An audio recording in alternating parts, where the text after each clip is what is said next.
Hey, good morning. This is Jamey from Stonemeyer Games. May not be morning where you are, but it's morning where I am right now, and I hope you're doing well. I'm here for my normal weekly live cast where I share Stonemeyer Games news, like what we're working on behind the scenes here at Stonemeyer Games, answer any questions that you have that aren't full of spoilers, and to discuss some random topics. I'll start out with my chocolate of the day, as I usually do. Today, or recently, I've been eating and trying. You can see this is almost empty. I've eaten about half of it. This Choco Love with hazelnuts and milk chocolate. I think I've been on a hazelnut craving recently for some reason, and this is really good chocolate. 33%, a little lighter than I usually go for milk chocolate, but it is really good with the hazelnuts. I highly recommend it if you have Choco Love in your area. What are you munching on today? What is your treat of the day, your indulgence, whether it's food or something else? It could be any type of indulgence. Feel free to mention it if you're comfortable in the comments here. Good morning, Tony, Carol, Dominic, Navia. Thank you for joining me for today's live stream. What else is going on today? I have a fun visual to show. You can see just a peek at the corner of it. I'll wait a minute to show that fun visual. One of the things I'm working on today is our annual charity auction. So we do an annual charity auction every year in the fall, and I have to prep a few months in advance because a key part of it is that I reach out to some typically smaller, I would say up and coming, but smaller, they may have been around for a while, smaller media creators, content creators in the game industry whose content I really appreciate and admire, and I want to get in front of a bigger audience. I reach out to between around 10 and 12 of them to see if they would be interested in participating. And really, all they have to do is say yes, and I take care of everything else. They have to say yes, and they have to pick a charity. So they say yes, they pick a charity. And then in early October is my current plan. In early October, I post this charity auction on Board Game Geek where we have a bunch of different items that we give to the winners of each auction. And this year it'll probably be like the first 10 copies, the individually numbered copies of Libertalia, of the Wine Crate with Viticulture World inside, and of the Nesting Box with the Wingspan expansion inside. So that's my plan for this year. I don't think I'm forgetting any products in there. I might be forgetting something. So those would be the auctions up for charity. We double the winning amount for each auction. So if the winning bid for one of those auctions associated with a certain blogger and their charity of choice, if the winning bid is $1,000, then Stonemeyer Games adds $1,000 to that. We send the prize to the charity winner, and the $2,000 goes to the charity. So it's something I really like that we do. There's no real reason that we do it other than to share our love of people and joy with the world in different ways, to contribute to different charities, and to let more people know about some awesome media creators in the industry. So the reason I'm mentioning it today is that even though I have my list of kind of smaller creators that I really admire, if you have any that you really love today that you want to mention, I haven't sent the emails yet. So feel free to mention your favorite kind of smaller content creators, whether they're podcasters, YouTubers, or bloggers. Let me know in the comments below. I don't typically, similar to our reviews, I don't typically approach people who only focus on Instagram, but I have done that a few times. I think Instagram is a great platform, just isn't as permanent as some of the other platforms. I like the complement of the two, but you could include that if you want. And I know TikTok is pretty upcoming too. I don't know much about TikTok, but feel free to mention your favorite creator there. But again, I'm focusing on kind of smaller creators, more creators that more people should know about, that you really love, that whenever they have a new post or new video, new podcast, you listen to it right away. Let me know in the comments here. Anyway, that was a long diatribe to start off today's post. Rick says, is a neoprene playmat in the works for viticulture? No, we're not making a neoprene playmat for viticulture. Neoprene playmats, in my opinion, are great when you have to pick up cards off the table quite a bit. But this is a great segue, Rick, into a neoprene playmat that we have made. And I just received the sample for Red Rising. This is a Red Rising neoprene playmat. It is essentially an exact copy of the board in neoprene. And it's actually not technically neoprene. It's a little bit more eco-friendly. This is a rubber playmat. It has a grip side on the back. You can see it has stitched edges, so it'll hold up for a long time. And it looks and feels great. So yeah, this is the neoprene playmat for Red Rising. We are also working on one for Tapestry that I don't have yet, but I should be able to show it to you on next week's live cast. That's when I should have the sample for that. So yeah, Red Rising playmat. I don't know when this will be on our web store at this point, but it'll be in the coming months, probably 1 to 2 months away. And that reminds me of a note I need to leave for myself. All right. Yeah. Scroll down here, look for questions. I'm happy to answer any questions you have that aren't spoiler questions, but let's see. Facebook's doing its weird scrolling thing. JB says, I hope you have cooler days in St. Louis than here in the UK.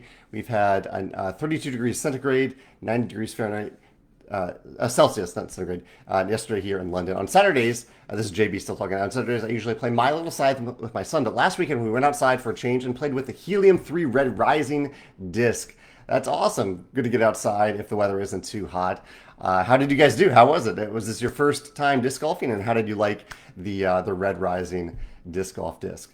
We actually recently, I'm glad you said that, we recently added 2 new discs to our collection.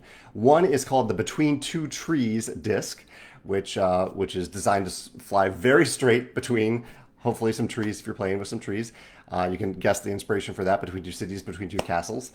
And that one is the signature disc of the designer of Merchants of the Dark Road, Brian Surrey, if you happen to know him.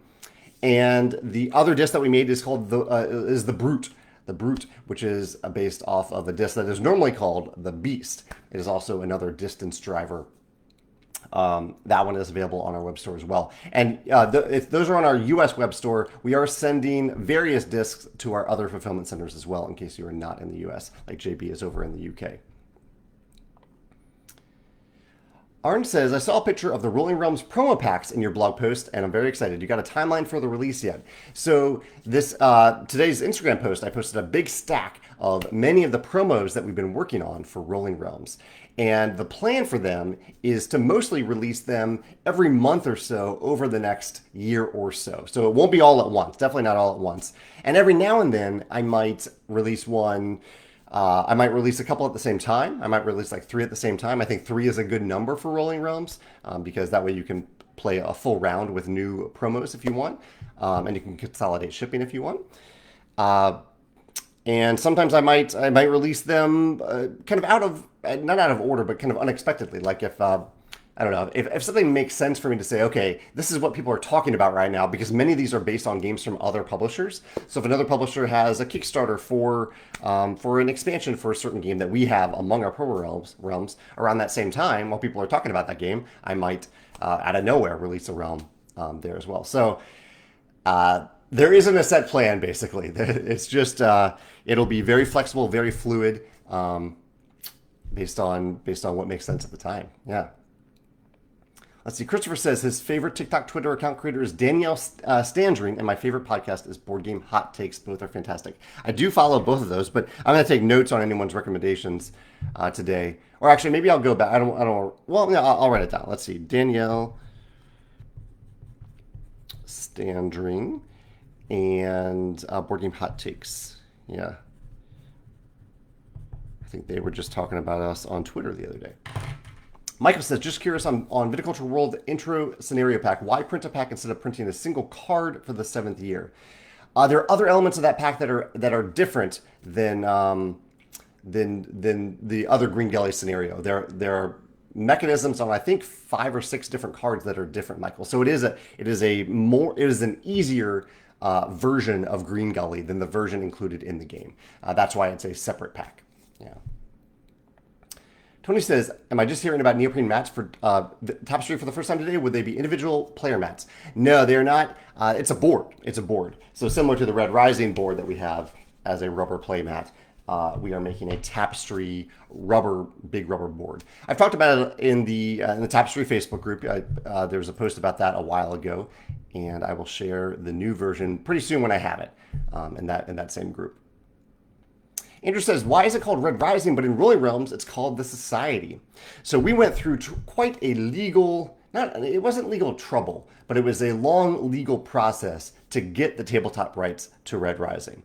And when we decided to make a realm for Red Rising, as it is one of our games, I was worried about how long it would take for the lawyers to understand that we were not making a new Red Rising game. It was just kind of a paying homage to Red Rising to get their permission to do it. And so rather than deal with lawyers who really significantly slowed down the process for us getting the rights to Red Rising. It was really annoying. Respect to all the lawyers out there who respond quickly, but it took forever for them to figure out that that the rights were available and that we could have them.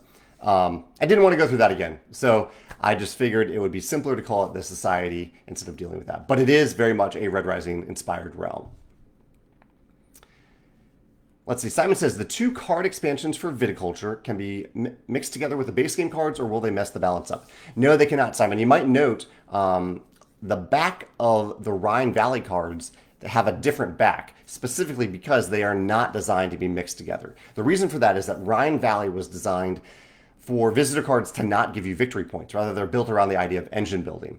And so this addresses a complaint by some players, not all players, but some players from Viticulture, that they can get too many points randomly from visitor cards and not enough from the winemaking process. So Rhine Valley was built around the idea of using those cards instead of the more visitor cards, which can be and are designed to be combined with the basic game cards and the core game cards. And so the reason you can't shuffle them together, other than the backs of the cards, is that they are meant to avoid a player randomly getting victory points. And so if you shuffle them together, then a player could randomly draw visitor cards that have victory points on them, opposed to a player who is randomly drawing cards that only give them engine building. So Rhine Valley is meant to be played separately. More Visitors is designed to be shuffled in with the core game cards. Yeah.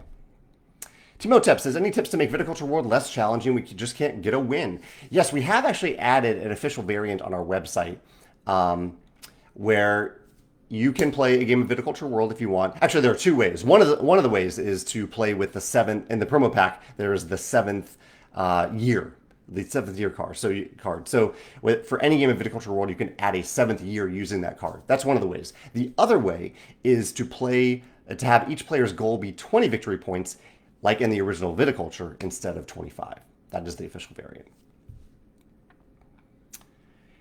Nathan says that he played Wingspan with his 10-year-old last night. He beat me for the first time and was so excited. Congrats on the win for your son, Nathan. That's really cool. Ian says, the Beast was one of my favorite discs when I played disc golf more. Don't have a course close to me now. That's too bad, Ian, that you don't have a close course. Tim says that he had a great time in Missouri over the weekend. I'm glad you had fun here in Missouri, Tim. My Ohio friends were amazed by St. Louis, visiting for the first time, and can't wait to be back.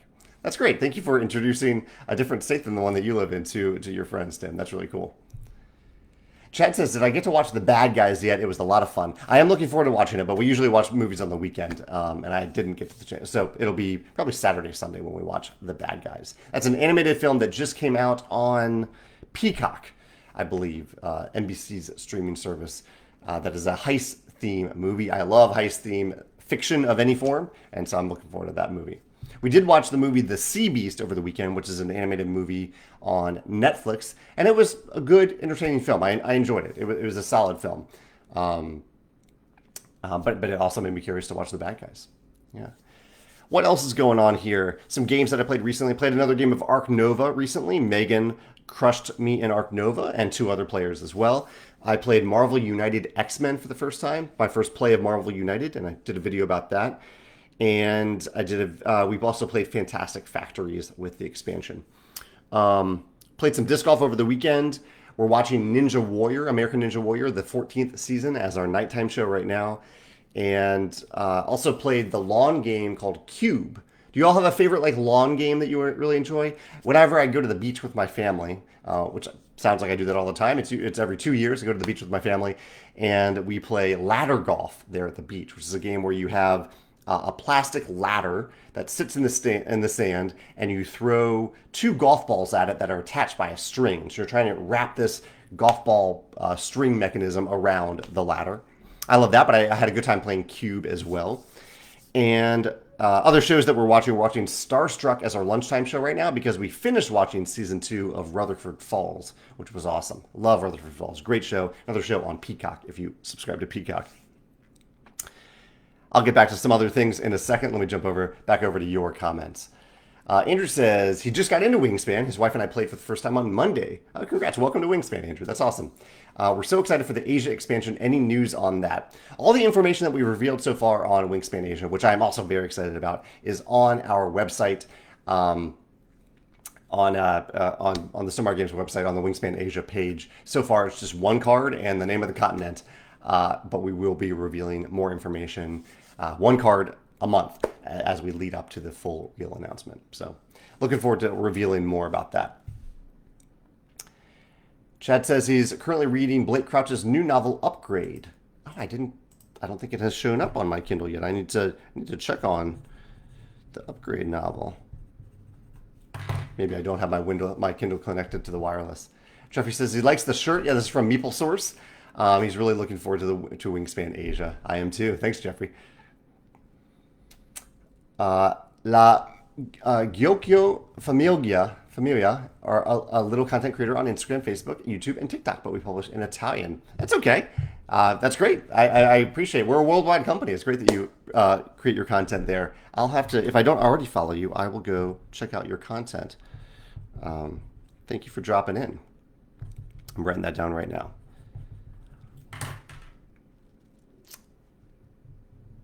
Let's see. Quint says, what item like the mats, like these mats, do you think is a great plus to have in a game? Features I love are your eggs and Wingspan, and even the perfect containers, the perfect containers. And my wife loves the birdhouse dice tower. All things in Wingspan. I do have a video if you want to check it out. It's a little old now, Quince, but I have a video about my top 10 favorite. I think it's a top 10. Maybe it's just my favorite components in games. So feel free to check that out. There are a lot of really cool components I love in games. But a great plus to have in game. I'll look over at my wall of games here. In Solkin, I love the dials. I think that's a really nice tactile component there. I love magnetic tuck boxes like we have in Charterstone. I'm looking at Sleeping Gods over there. They have one too. It just that magnetic snap of closing. In Merchants of the Dark Road, another magnet thing, they have a wheel that attaches to the board with a magnet. And that feels really good. Rather than having a plastic clasp, the magnet is really, really cool. It is significantly more expensive to do that than have a plastic clasp, but I really like it. I love metal coins in general. It isn't viable to put metal coins in many games, although in Charterstone we did do that. And Libertalia, we have metal coins. We have Scythe metal coins. We have Viticulture metal coins. None of them are included in the game, but they are nice to have. I love custom dice too. I just love custom dice. I think we often forget, I say we as game designers, publishers, that even simple D6s can be custom. Like in Euphoria, the dice are D6s, but we made them look they put gears on them, made them look pretty cool. So I think that's a nice approach for dice, even if they're standard D6 dice.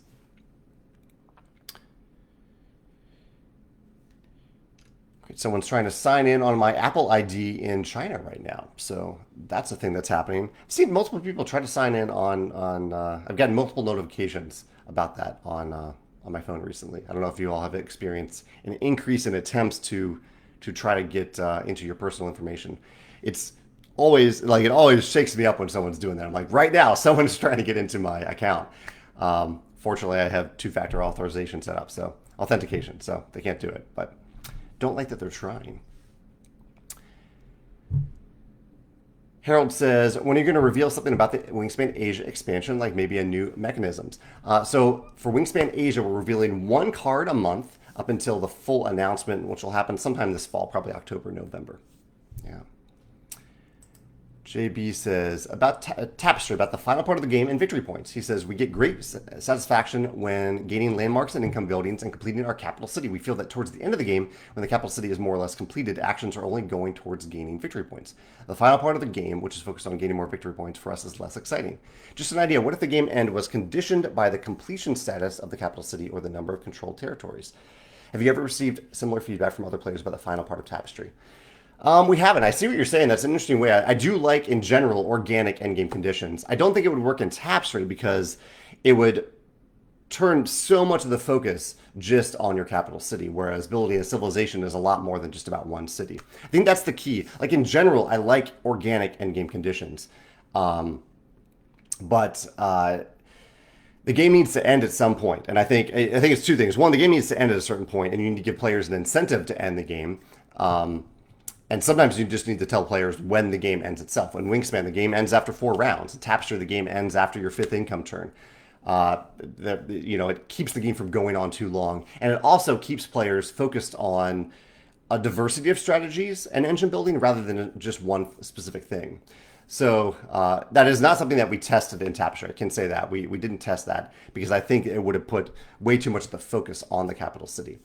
However, I can say that I agree with what you're saying about when you've completed your capital city, then you're a little bit more limited as to what you can do. Like you can still get landmarks, you can still get buildings, but you can't slot them into your capital city. And it's for that reason. I don't know if you've tried the arts and architecture expansion, but the arts and architecture expansion was built around, or many of the ideas in that were built around giving you things to do with landmarks and buildings that are not putting them in your capital city. So there are multiple Tapestry cards built around that concept. There are some other things built around that concept. So if you're looking for more things to do with buildings, check out arts and architecture, and I think you might find some neat ideas in there.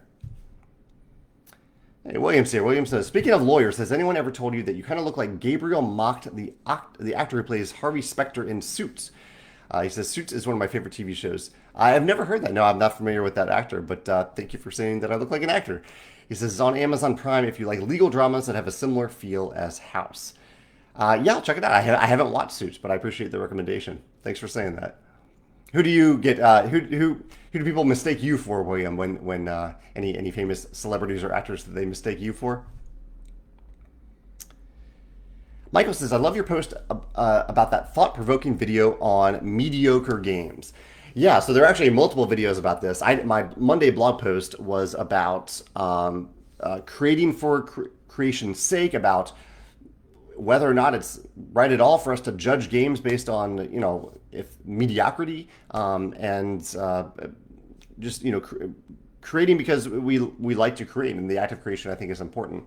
I bounced around a bunch of that blog post. So it's about a video that was originally on a YouTube channel talking about, it had a kind of a clickbaity title. They changed the title eventually. But my post was mostly kind of adding on to a really great video that I watched from Gaming with Edo, where he talked about this whole concept of that we shouldn't shame each other basically for creating. Like the act of creation is important. And so I talk about that in my blog post on Monday. I jump around a lot about how much we should self-edit, how much we should self-select, and we being gamers, designers, publishers, every level of the process. So if you're interested in that topic, that's on my blog from Monday. Also had a blog post on Thursday about how do you typically discover new crowdfunding and pre-order campaigns. Let's check in and see where the poll for this is right now. So I was asking people, like, how do you first hear about crowdfunding campaigns? Because one of the reasons for this is that on Kickstarter talks a lot about how a lot of the discovery of campaigns on Kickstarter come from people just browsing on Kickstarter. And I had my doubts about that. I was like, how many people are using their Kickstarter browsing as their primary way of discovering campaigns? And I was actually surprised that the number was higher than I thought, but it's also far lower than what Kickstarter is reporting. So let's see what the top 3 are right now. So the top 3 picks, actually the top 2 are pretty far ahead of everything else. The number 1 is tabletop game media. So I was focused on games for this. Tabletop game media, like YouTubers, podcasters, blogs, websites. 408 votes for that category. Second category, 400 votes, following specific creators or previous project updates. That actually surprised me too, that many people were following specific creators. But also kind of encouraging that if you get a fan for your games, that they might follow you for a long time. I think that's pretty cool. And the third category, this is actually pretty high too, 363 votes, publisher-specific newsletter, social media. So again, coming back to the publisher specifically, both of those categories are really tough for new creators, but they're very encouraging for repeat creators. I thought that was pretty cool.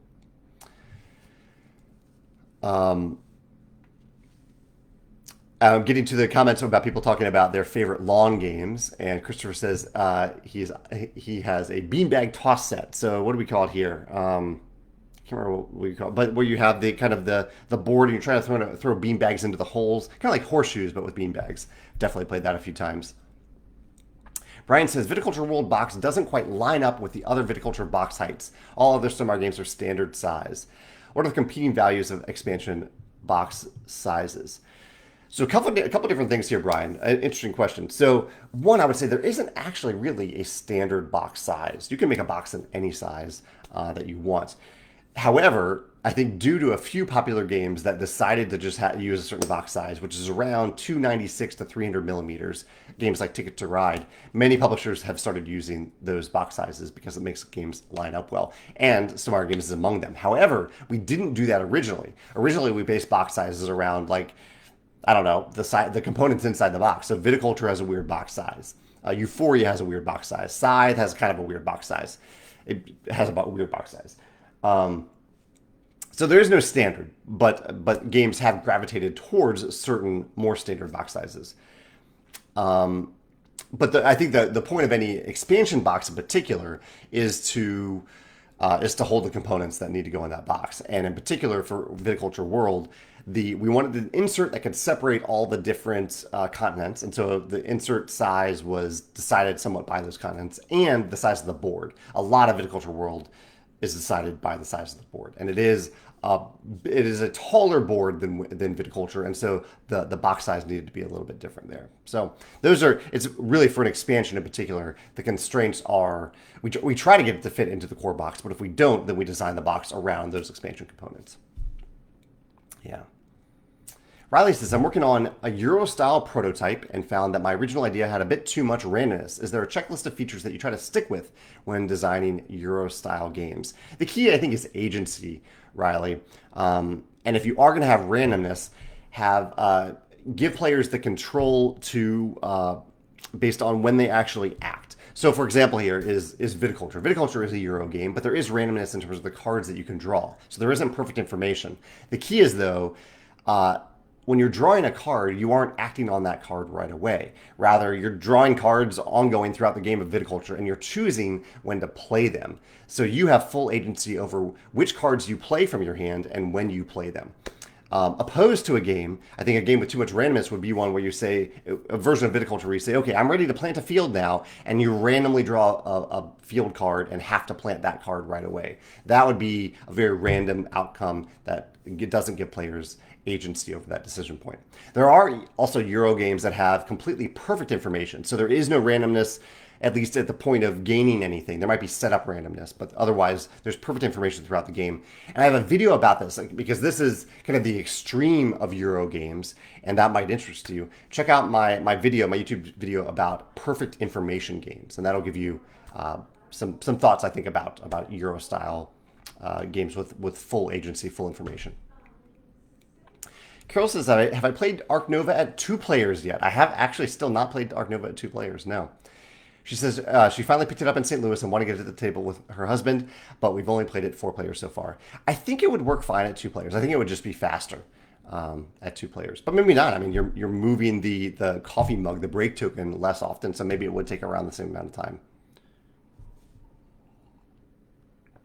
Hilda says in Florida there are lots of bar and pub venues that have fun lawn and beach games around to play. That's great. Yeah, I think that's a fun way to, stand around with a drink and play a lawn game. That's exactly what I was doing this past weekend with Cube. JB says, have I played Project L? I have indeed played Project L. I still own it on my shelf here. I think it's a nice introductory game to share with people. It is, for those of you who don't know, Project L is a polyomino game where you're using these little shapes to complete a little tile, and then you get to keep all those shapes to go and later complete other tiles, which is really satisfying. Nice engine building. Sean says, have you gotten any good Prime or Target deals? I bought a roll of blue tape yesterday on Amazon. Actually, the thing that I have done, and this is my other guilty pleasure other than Choco Love, is that we found that Whole Foods has a huge deal on ice cream right now. I don't know if it's still going, but Whole Foods had a 25% sale on all ice cream and an additional 10% off for Prime members. So when we heard this, we literally went straight to Whole Foods and found to our surprise that they included Jenny's ice cream in that deal. And Jenny's ice cream, I don't know if you know, it's really good ice cream. It's usually around $9 or $10 per pint. And so to save 35% on a pint of Jenny's ice cream was an incredible deal. So we filled our fridge with ice cream. We have an ice cream parlor in our fridge right now, in our freezer. So I don't know if that deal is still going at Whole Foods, but especially if you're a Prime member, that is a fantastic deal on some really good ice cream. Sarah just got back from Iceland. That's amazing. 8 full days in Iceland. She saw plenty of new species of birds, fun to identify them after seeing them in Wingspan. That's awesome. I love when people are able to connect those Wingspan cards to the wildlife they see. I had a similar experience in New Zealand a few years ago, right before the pandemic, and before we had announced Wingspan Oceania, but when I knew that it was already in the works. That was fun. Brian says, seen Stomar games on Amazon Prime sale this week. If I value supporting your company, is it typically better to buy direct from the local game store, online store? Does it matter? So we are not directly connected to Amazon. We sell to distributors and they sell to retailers like Amazon. I didn't even know that we had games on sale on Amazon. That's so completely independent of us. I mean, if you want to support some of our games directly, the best way is to buy directly from our web store. However, we want people to buy games where you want to buy games. If you want to buy from your local retailer, awesome. If you want to buy from your preferred online retailer because they do awesome things for you, that's awesome too. If you want to buy from Amazon, completely get that. That's fine too. Do what's right for you and what brings you the most joy. But if you want some of our games to get like the biggest cut of your purchase, buying directly from our web store is the best way to do that, because everything else is us selling games to distributors and retailers at a pretty big discount, and then them selling the games at what we hope is a reasonable markup so that they can stay in business too. Paul says, any update on the Metal Mechs in stock date? Also, thanks for the Assassin card replacement for Red Rising. My cat has been banned from game night. Yeah, Paul, I'm sorry your cat tore up that card, but we're always happy to help for replacement parts when animals get to your games. Metal Mechs being back in stock will take a while. It'll be a while. We're just gathering back in stock notifications right now. So I don't think that we have any currently in the works. So I don't think we've started a print run yet. Well, let me check to see that. I'll look that up while I look for the next question. Bernardo says, any chance we'll see a less positive interaction game later, like Villainous, where part of the game is to obstruct other players' objectives? I mean, Bernardo, we have some games that have direct conflict in them. Like we have Scythe. Red Rising has some more direct conflict, getting in the way of other players. Are those the main two? I think those are the main two right now. My Little Scythe as well. I would not say that is the type of game that I gravitate towards, and so you probably won't see many games like that from Stolar Games. But there are some great companies that make that style of game. So fortunately, there are plenty of those types of games to choose from. All right, let me see. Ooh, I pulled up the wrong spreadsheet. I'm just checking to see if we have Metal Mechs in the works right now. Jerry says, not sure if you know, but 2 of the 3 hosts of the Board Game Hot Takes podcast named Tapestry as their #1 game of all time. Oh, wow. That's quite an honor. That's amazing. Good to see Tapestry starting to shift from its underrated position. Yeah, that's really wonderful. I'm glad that's brought them joy. That's why I made Tapestry, and yeah, that means a lot to me to hear that. Thank you for sharing that, Jerry. Socrates says that inflation rose 9.1% in June. How does the world economy affect your company? I haven't really noticed a change in your prices or any other board game retailer prices. So inflation is very difficult.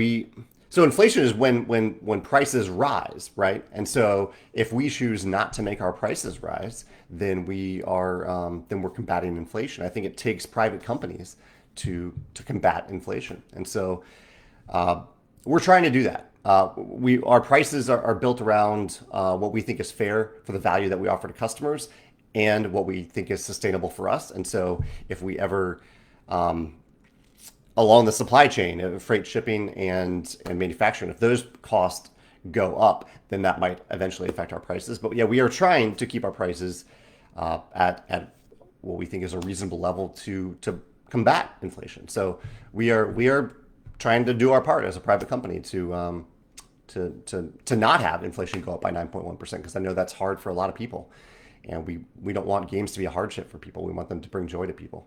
Yeah. Especially since games, we understand, are not a necessity.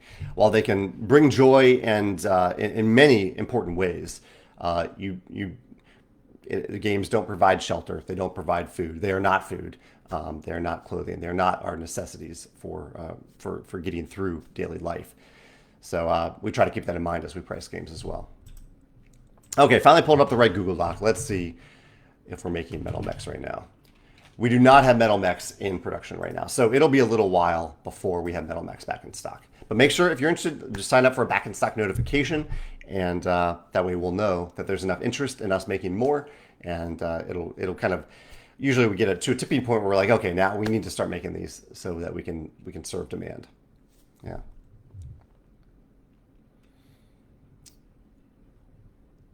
Cornhole. Okay, yeah. William says in Kansas City we call it beanbag toss cornhole. That was the name I was searching for. Thank you, William. That's what I've called it as well here in Missouri. David says, if you've engaged a contractor to do a specific job, are they allowed to advertise using the Stonemaier Games logo, for example, that they've worked with you? Is this something that is covered in a contract or through a one-off permission? For example, a content creator or artist you hired. I think in general, I would be fine with that. Also, in general, though, usually in the contract is something like if an artist is working on a game that we haven't announced, in the contract we'll say something like, "Don't share this work until we've announced it, until we've shared it, or until this date." So that's usually in the contract. But once we do, usually in the contract it says that they are welcome to share that work, that they're welcome to sell prints of that work, things like that, and certainly welcome to say that they've worked with a certain company. Yeah. I think in general, even if that isn't in the contract, I think in general that's okay. That's understood. And if for whatever reason the company asks you not to do that or asks you to take down that logo, that's okay too. You should listen to them if they do that. But yeah, I think in general, as long as you're very clear and honest about it and not building it up to be something that wasn't the case, or I think that's totally fine. We're certainly okay with it. Jerry says his vote for Jamey Doppelganger, Patrick Fabian from Better Call Saul, and Alan Tudyk from Firefly. I'll have to ask Megan about that. Megan loves Alan Tudyk. I actually just gave myself a haircut today. So 30 minutes before I went on this live cast, I gave myself a haircut. I'm always a little nervous to do that right before live cast in case I really botch it. But I think it turned out okay today. Lots of gray though. You can really, when I trim the sides, you can really see how much white hair I have on my sides now. The white hasn't gotten up to the top yet, but it's coming. It's coming. Okay, William says he says mostly I'm told my celebrity lookalike is Will Smith, Snoop Dogg, and once he got Wiz Khalifa. He says likewise I generally take it as a compliment since a complimenter and I admire my celebrity lookalikes. I guess it would be different if you really don't like the celebrity that someone connects you with. But I'm glad that you admire your celebrity lookalikes, William. George says any games of Rolling Realms planned for this week? Yes, I'm glad you asked that, George. Yes, on Friday will be game 30 of Rolling Realms. So if you're not in the Rolling Realms group and you want to play along live with me, I'm planning on probably doing it at 1 o'clock Central, but I try to keep that fluid based on stuff that can happen in my workday. So sometime in the afternoon, Central Time, in the Rolling Realms group, I will play round 1 of game 30. Really excited about that. Round 1 you can already know. So I let people who participated in game 29 pick the realms for this game, and it'll be Tapestry, the Society, and Scythe in round 1 of game 30 of Rolling Realms. And again, someone mentioned it earlier, but feel free to check out @Jamey Stegmaier on Instagram if you want to see a photo of the stack of promo realms that we've been working on that are in production now, really wrapping up production now, that we will offer over the next year or so on our web store. Really excited about those promo realms. They're really, really cool. Marquita said that she also stocked up on Jenny's ice cream at Whole Foods. It was a really good deal. JB says, I understand that you don't want to reveal anything about Tapestry's 3rd expansion yet. Yeah, the only information that's out there right now is that the Tapestry 3rd expansion is on our progress chart right now. Jerry says he's curious about the design direction of this expansion, and I appreciate your curiosity, JB. He asked, when will I start revealing anything about it? And that I don't know. It'll be sometime in 2023. But part of it is that we're trying to figure out exactly how to time it. So the expansion might be ready at a certain point, but do we release the Civ adjustments as well at the same time? Do we wait on them? It's hard to say. That's kind of the debate in my mind right now. Yeah, so that's the main debate for when exactly we release it. And that's why I don't really know when we'll start talking about it, because it might be affected by other Tapestry products. like the Civ adjustments. We have the Civ rubber playmat, game board playmat that we're working on. That will definitely be ready before the third expansion, and that comes in a big roller like this, and so that won't be packaged with the expansion. That will just probably it will sell separately, and that's totally fine. And kind of an insert or box solution too. We have that in the works. We have lots of Tapestry stuff in the works. So trying to decide how much we should overlap here and how much is better for us to just release when these things are ready. So I don't know yet. I don't know. Paul says, congrats on 2 years of disc golf. Hey, Paul. Paul is the friend who helped introduce me to disc golf. And also the designer of Honey Buzz. Thank you, Paul, for doing that. Yeah, I forgot that it's been about 2 years now, but it was the first summer of the pandemic. And he says, today the first 2-year anniversary of your first round? A plus 13 at Wilmore. That's actually not all that bad. I've scored worse at Wilmore since then. Plus 13 at Wilmore. I got my best score at Wilmore a couple weeks ago. Got a plus, I think it was plus 2. Plus 2 was my best there.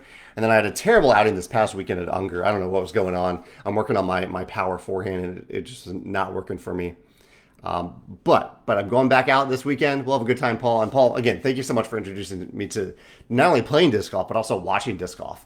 That's brought me a lot of joy watching the pros play on Jamey and GK on YouTube over the last couple of years. Really enjoyed that.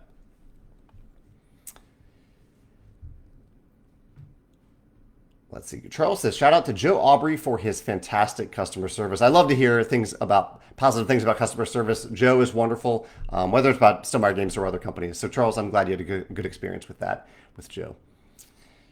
Michael says, are there any plans to officially adjust the rules on gaining civilizations mid-game in Tapestry? I heard people hate getting futurists during mid-game. I have one session in Board Game Arena a while ago. My opponent's plan was totally destroyed by the futurist. That's something that we're keeping in mind for the Civ adjustments. We're not changing the rule, but we're making sure that all civs that you gain in the middle of the game or even late in the game, that it still feels good to get them, even if the benefit is lower than it would be if you got them earlier, that it still feels good to get them. Or if it's a civ that just totally doesn't work, that it says on the civilization, discard this and draw another. So it'll be one of those two, but we're not going to change the rule itself about gaining civilizations.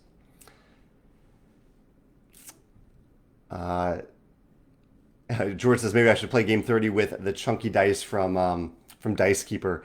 Yeah, those are some chunky dice. Those are some nice big dice.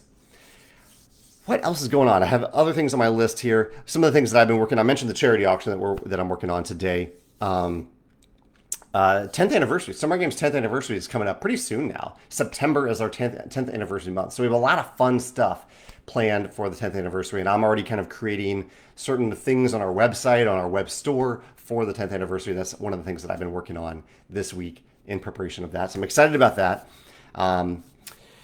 Got some NPCs. So NPCs are the first copy of the game off the print run. So they kind of print and assemble the first copy of the game, and then they stop the assembly line to send it to us and make sure that it's looking good. And so I've received 2 really, really great looking NPCs recently for different products that I'm very, very excited to share with you soon.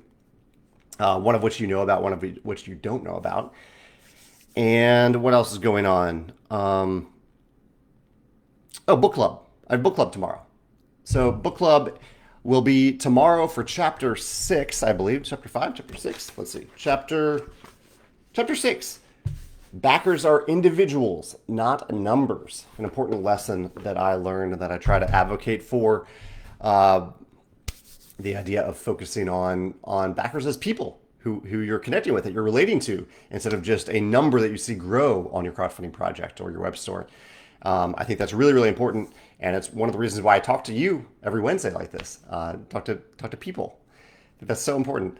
So talk about that tomorrow. That's book club tomorrow at 3 o'clock Central tomorrow, right here on the Still Meyer Games Facebook page, in case you want to join me and talk about that chapter. Whether or not you've read the book, if that's just a topic that interests you, it'll be 30 minutes. So it doesn't take long to talk about those book club topics, and they're available on YouTube later in case you missed the live stream.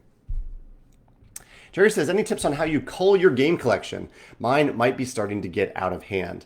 So my method, Jerry, is actually, so here's the problem I'm running into. I'd love some advice about this. I'm glad you brought this up. So my rule is, if games are on top of the shelf instead of inside the shelf, then I have too many games and I give them away to people who want them. The problem is right now, I have a stack of 8 games, probably more. I could probably pull a good 5 or 6 off my shelf, with my rule being that if I have a game on my shelf that I'm just not excited to play again, I give it away. Um, Even if it's a good game. Like, there are good games that I just don't see myself personally playing. I'd rather someone else find joy in playing it. But I have a stack of like 10, probably 12 games total that I want to give away, but I don't have people to give them away to. Um, and I need to find some places to do that. So sometimes I give them to Pieces Game Cafe, but they have enough games there too. They don't necessarily need more games. Sometimes I try to give them to charitable organizations if they'll take them. But ideally, rather than give, like, after I try to give them to my friends, I'm gonna keep looking at my stack over here. I want them. I want to easily give them away. Like, I want to give away the entire stack all at once, ideally without shipping, to someplace local. So what are your thoughts on that? How do you, when those of you, when you're ready to cull a little bit, when you're ready to give away some games and you don't have people wanting to take them and you don't want to deal with the hassle of selling them, where do you go? Where do you turn to? Where do you get these games? I'd love to find an answer for that, because the stack really is getting a little bit too high. Paul says, I purchased Between Two Castles and the expansion. Thank you, Paul, for doing that. He says, does the expansion make the two-player experience better or worse?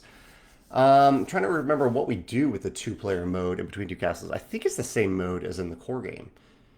Let me pull up the rulebook real quick. I can't recall us doing something special for two-player in the Between Two Castles expansion, but let's see. Here's the rulebook. So I don't think the core mechanisms impact anything two-player, but let's see if there's anything new about the variant. If there's a variant. Two-player adjustments, okay. Says ballrooms and the bonus card, 1 point for every specialty room in adjacent castles, score 1 point. So there is like a little thing to keep in mind, but I think all the... Okay, here we go. So the two-player variant is indeed in Between Two Castles, not the expansion. However, we included a new variant called the Mad King's Demand in Between Two Castles. And in this version of it, you only build one castle. It is not a between two game in this case. It is you are building one castle directly in front of me. You are not sharing castles with other people.